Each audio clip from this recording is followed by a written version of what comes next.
Iya! Kalian lihat gak aksi teman-teman Otan tadi? Aduh, aduh. Gak lihat. Oke deh, kita ulang lagi ya. Come on, Paman Editor. Putar lagi.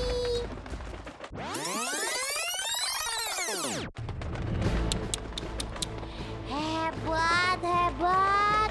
Burung merpatinya bisa salto di udara.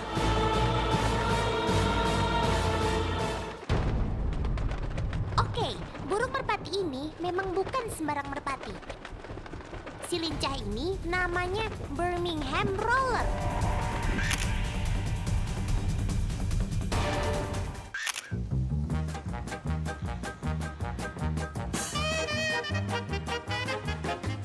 Sesuai namanya, ia merupakan merpati hias yang berasal dari kota Birmingham, Inggris. Varietas yang dimasukkan ke tipe tumbler and roller ini dikenal karena kemampuan terbang yang unik, yaitu melakukan rolling and spinning atau salto jungkir balik di udara. Sebenarnya belum ada penelitian dan tidak diketahui secara pasti mengapa si roller ini suka sekali salto. Apakah untuk menghindari predator atau untuk menarik perhatian lawan jenis? Saat beraksi, ia akan terbang bebas bersama kawanannya. Lalu, salah satu roller akan melakukan manuver, melemparkan kepala ke belakang dan mengangkat sedikit ekornya sehingga akan salto berulang-ulang. Kemampuan saltonya ini dapat dilakukan mulai dari hanya beberapa meter sampai yang terjauh hingga 9 meter loh. Oh iya teman, kecenderungan untuk bersalto ria ini sudah ada dalam darahnya atau bersifat genetik. Meski demikian, tidak semua Birmingham Roller bisa salto loh. Kepiawaian mereka bersalto tetap harus dilatih.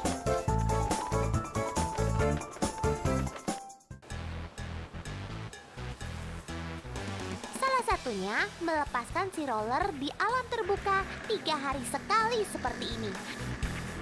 Ayo, hati-hati ya saltonya. Jangan sampai nabrak genteng. Melepaskan Birmingham di alam bebas ini bisa jadi merupakan sarana hiburan buat si merpati Birmingham. Mungkin di kandang dia merasa sumpek. Jadi ketika dilepaskan di alam bebas, ia jadi kegirangan sampai salto gitu deh. Tapi apa Paman nggak takut kalau dilepaskan burungnya bakal hilang? Tenang, si Birmingham ini pintar kok. Tuh lihat, ia bisa keluar kandang sendiri. Dan setelah terbang pun, ia tidak akan kemana-mana. Hanya beristirahat di genteng rumah Paman. Rupanya, ia sudah hafal di mana rumah pemiliknya. Good. Kalau si Birmingham Roller suka beratraksi di udara, lain halnya dengan saudaranya yang sama-sama dari Inggris ini. English Fantail.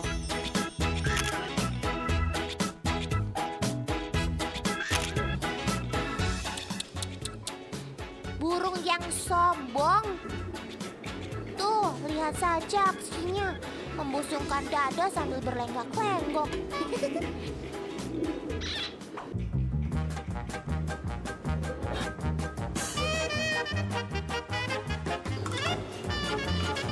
Dinamakan fantail atau ekor kipas karena ekornya yang mengembang atau mekar seperti kipas. Bulu ekor ini sendiri terdiri dari 30 sampai 40 helai. Jumlah bulu ekor yang banyak ini tidak pernah ditemukan pada varietas merpati lainnya.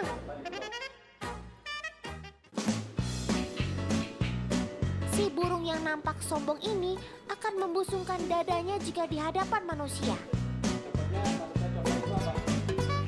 Yap, membusungkan dada adalah salah satu caranya agar terlihat besar.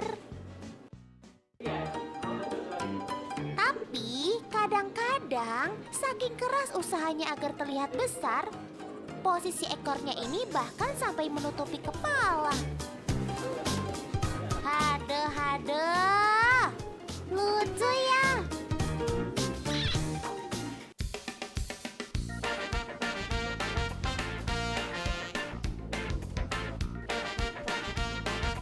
Oh, kalau si pesek ini lebih mirip burung nuri daripada merpati ya. Kenalkan, ini adalah modern oriental frill satin.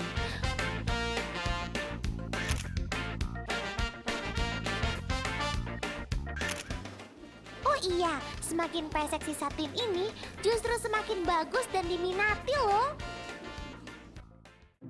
Merpati hias ini sudah ada sejak ratusan tahun lalu di Turki Utsmani, tepatnya di kota Manisa. Merpati hias jenis ini pada awalnya dikembangkan khusus untuk menghiasi istana-istana sultan di daerah itu. Kota Manisa terletak di kawasan Turki bagian barat. Dan di daerah itu, Oriental Frill Satin biasa disebut sebagai hankari atau merpati hias para sultan.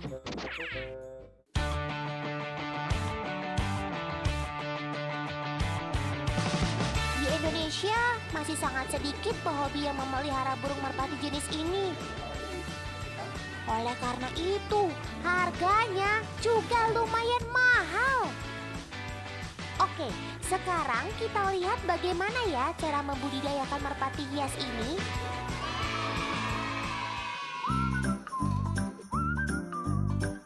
Yang harus diperhatikan dalam memelihara merpati hias adalah kebersihannya.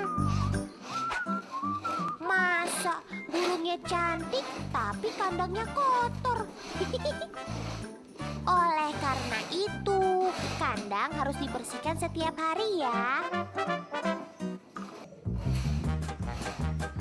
Selain kebersihan kandangnya, tentu saja kualitas makanannya.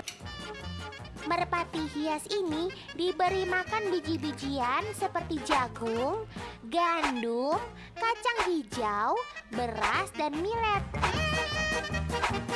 Makanan ini adalah sumber karbohidrat yang sangat berguna sebagai sumber tenaga. Selain itu, merpati juga perlu diberi minum.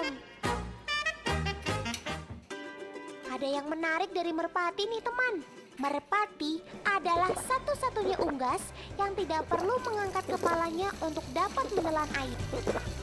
Mereka memiliki paruh yang berfungsi seperti sedotan. Semakin haus, semakin dalam merpati akan mencelupkan paruhnya saat minum. Oh iya, seperti Otan bilang tadi, merpati adalah burung yang suka kebersihan. Nah, seminggu 2 kali kandang merpati akan dibuka dan merpati bebas untuk mandi.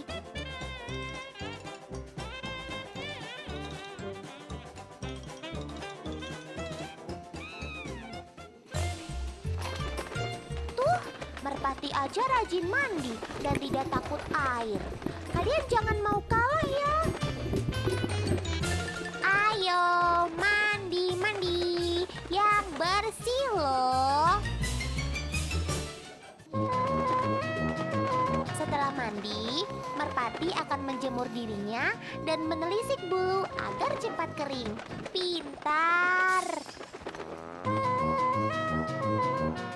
Tapi di balik kelebihannya ada satu kekurangan merpati nih teman.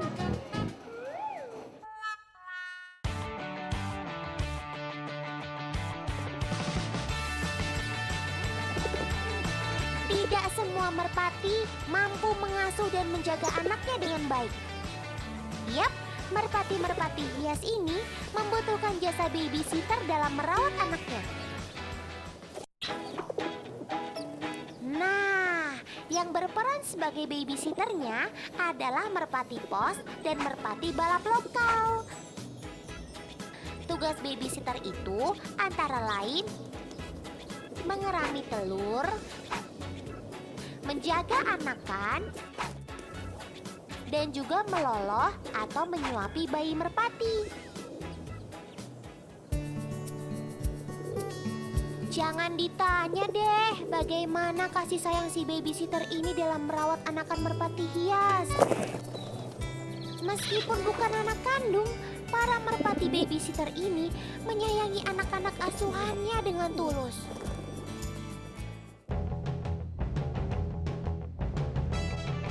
Trik supaya para babysitter ini mau merawat anak dari merpati hias adalah saat merpati babysitter bertelur, bersamaan dengan itu ditaruh juga telur dari merpati hias.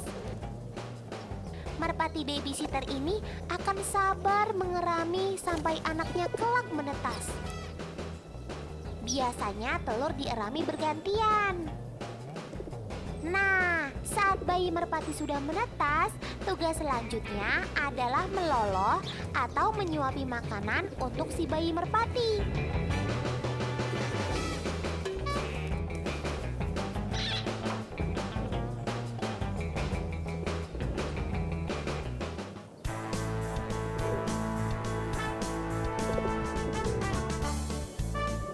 Kegiatan meloloh adalah kegiatan yang membutuhkan energi yang besar bagi merpati babysitter.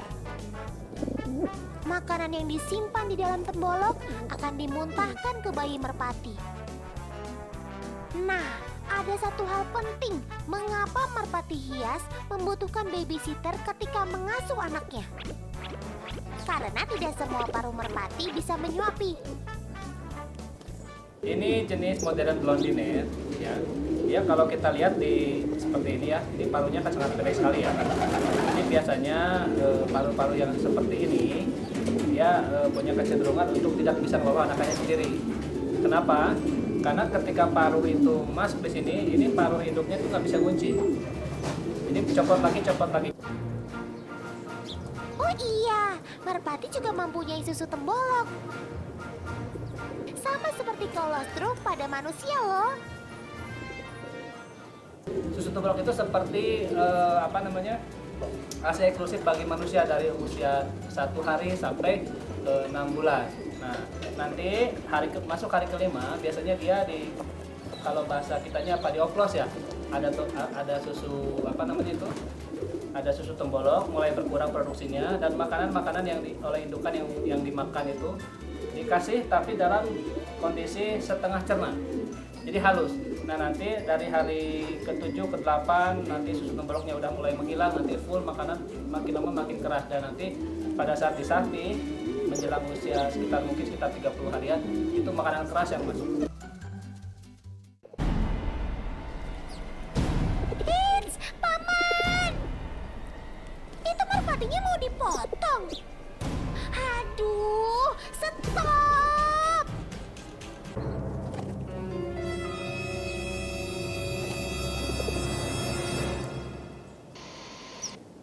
Yang gondrong ini adalah Bokhara trumpeter.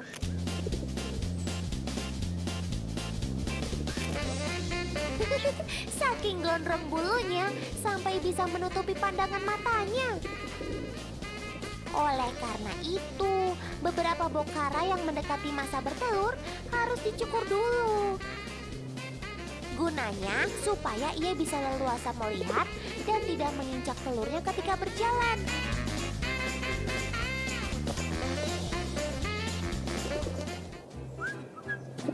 Tuh, lihat, bulu di kakinya juga banyak kan? Jadi repot deh kalau berjalan. Kalian lihat saja, perbedaan bokhara yang sudah dicukur lebih leluasa bergerak dibandingkan yang belum dicukur. Yang belum dicukur takut jatuh ya.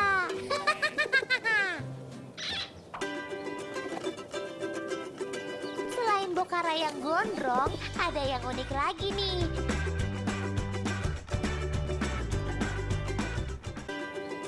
Selain bokhara yang gondrong, ada yang unik lagi nih.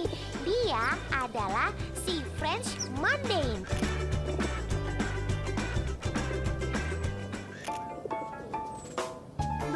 Duh, lemu gino-gino begini. French Mondaine dulunya dikembangkan sebagai merpati pedaging asal Perancis. Tak heran, tubuhnya yang gemuk ini bisa mencapai berat sampai 9 ons. Karena ukuran tubuhnya inilah, si French Mountain cenderung pasif dan diam. Coba kita uji ya, apakah si French Mountain ini bisa terbang?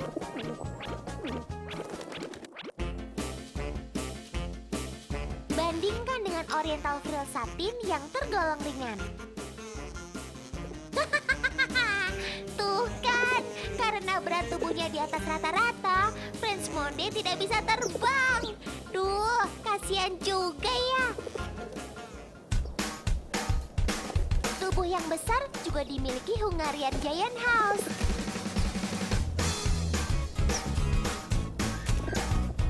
Namun, bobot tubuh Hungarian Giant lebih dominan oleh berat bulunya saja. Oh iya teman, selain terlalu gemuk, ukuran tubuh yang terlalu tinggi juga dapat menyebabkan burung merpati tidak dapat terbang. Ini terbukti pada si Maltese Italy ini.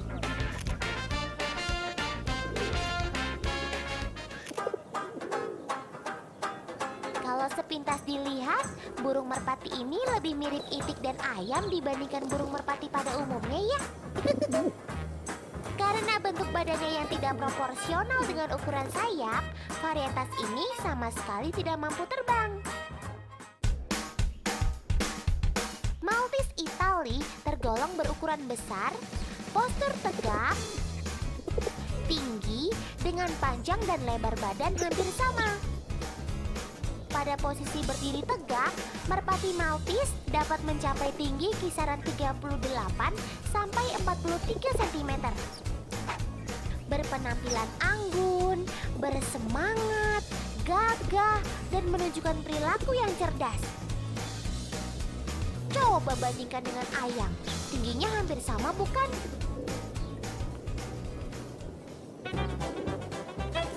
Teman, kalian pasti sudah sering mendengar kalau kesetiaan merpati tidak diragukan lagi. Kalau kalian gak percaya, yuk kita uji. Nih, percobaan kali ini Otan lakukan pada merpati balap. Ada 2 betina dengan warna yang sama. Dan seekor jantan yang merupakan pasangan asli salah satu betina.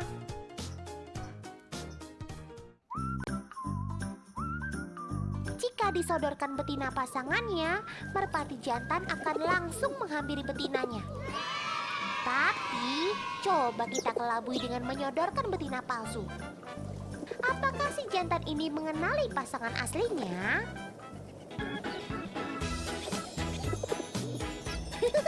Dia kebingungan tuh. Otan harap-harap cemas nih.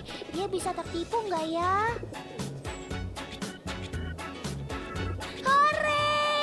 Meskipun awalnya sempat bingung, tapi merpati jantan ini mengenali betinanya.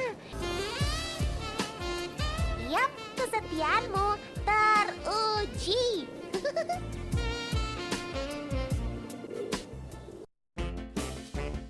Oke deh teman, sampai di sini dulu ya cerita Otan. Menarik kan kisah tentang si merpati yang setia ini? Sampai jumpa lagi.